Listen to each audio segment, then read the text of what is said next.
The taxicab union takes a stand. The Prime Minister tables a compendium of bills, and the Natural Resources Committee goes public. Good evening, everyone. I'm Leah Cooper with your JCN News for this Wednesday, February 10th. With barricades erected and heavy police presence, Bahamas taxicab union members remained true to their words and protested outside of the House of Assembly this morning. As they say, the government has turned a blind eye to their concerns. Here's Laurencia Smith with that story. If the Prime Minister don't acknowledge us now, we'll acknowledge him at the polls. You see, there's always a way to answer, There's always an answer. See, and it doesn't matter what he didn't say, it's what he saw. See, you can't erase from your mind what you saw. And when he saw this amount of taxi drivers that just stand up against him, he knows that his chances are slim in getting back in another term as Prime Minister of this country. That's Bahamas Taxicab Union President Wesley Ferguson responding to Prime Minister Dr. Hubert Minnis, who did not acknowledge the scores of frustrated taxicab drivers as he entered the House of Assembly on Wednesday morning. The union was in protest as they have said that the government has ignored their concerns for some time. Concerns including the issuance of taxi plates, their relationship with the road traffic controller, self-drive and taxi plates being the same color. I would think the government would be honored to change those for the integrity of our industry and for the integrity of our country and for the safety of our tourists. You have persons rental SD cards. They use them as taxis. The tourists don't know no different because as far as they're concerned, all the plates are the same color. Those individuals engage in criminal activity. They sell drugs to these tourists. Sometimes they end up sexually assaulting the tourists.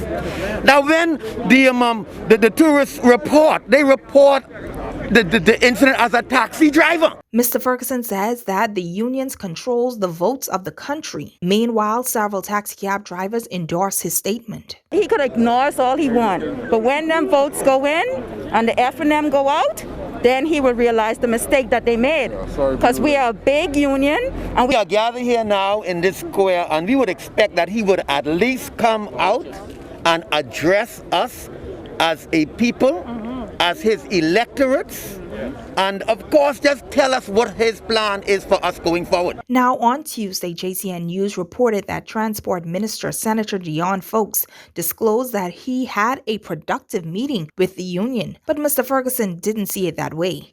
In fact, he told our news team that the meeting was quite opposite. Asked why he and his members still decided to demonstrate, Mr. Ferguson says this. Deon Folks had a lengthy conversation with me, trying to persuade me not to come here this morning. But the point is, we should not be having a conversation at this time.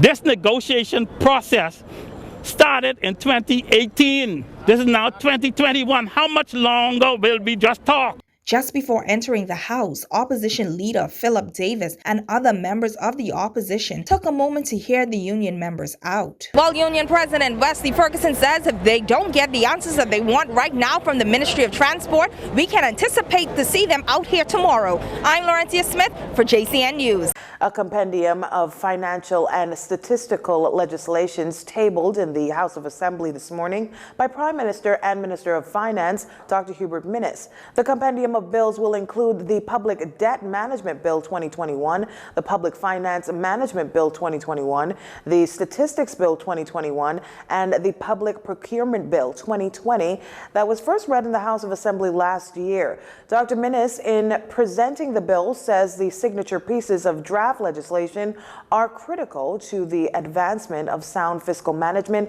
and evidence-based decision-making in the Bahamas. A core tenet of my government is the promise of accountability and transparency, particularly when it comes to the management of the people's money. These bills will continue to deliver on that promise. They will further upgrade and bring our fiscal governance in line with international best practices by fostering much enhanced transparency and accountability in the way we manage the public purse. The Prime Minister notes that in keeping with the standards set by the Fiscal Responsibility Act 2018, which ushered in new levels of transparency and accountability, these draft pieces of legislation will remake and modernize the very foundation of public finance management in the Bahamas. Speaker, the Public Finance Management or PFM bill is designed to address the weaknesses that are being chronicled in the existing public finance law, namely the Financial Administration and Audit Act 2010 or the FAA Act. And the Public Debt Management Bill or PDM bill seeks to create a modern and comprehensive legal framework that permits a clearly articulated and transparent framework for public debt management. As for the remaining bills, the Statistics Bill 2021, Dr. Minnis notes the purpose of this draft legislation is to establish the Bahamas National Statistical Institute, a quasi-independent entity that will replace the current Department of Statistics, as well as it seeks to create a formal national statistical system. And the Public Procurement Bill 2020 will establish the Public Procurement Department that will manage all matters related to public procurement in the country. Dr. Minnis says the government intends to move this legislation to a second reading and consideration. For the first time since he was elected as House Speaker in 2017, Housen Moultrie presided over the House of Assembly proceedings as an independent.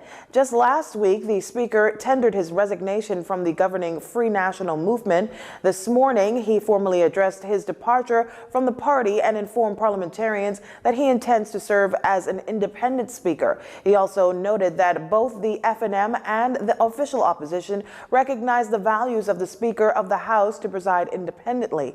In his first move as an independent Speaker, Mr. Moultrie overturned a decision by former House Speaker Dr. Kendall Major, which back in 2015 limited the powers of Public Accounts Committee. Mr. Moultrie says that the 53rd Speaker of the House ruling then contributed to the dilution of the legislative branch's oversight function. According to Mr. Moultrie, multiple administrations fail to be answerable to the legislature. The Speaker says that, in essence, the scope and powers of the PAC is restored, which gives them the power to investigate and review government expenditure, among other things.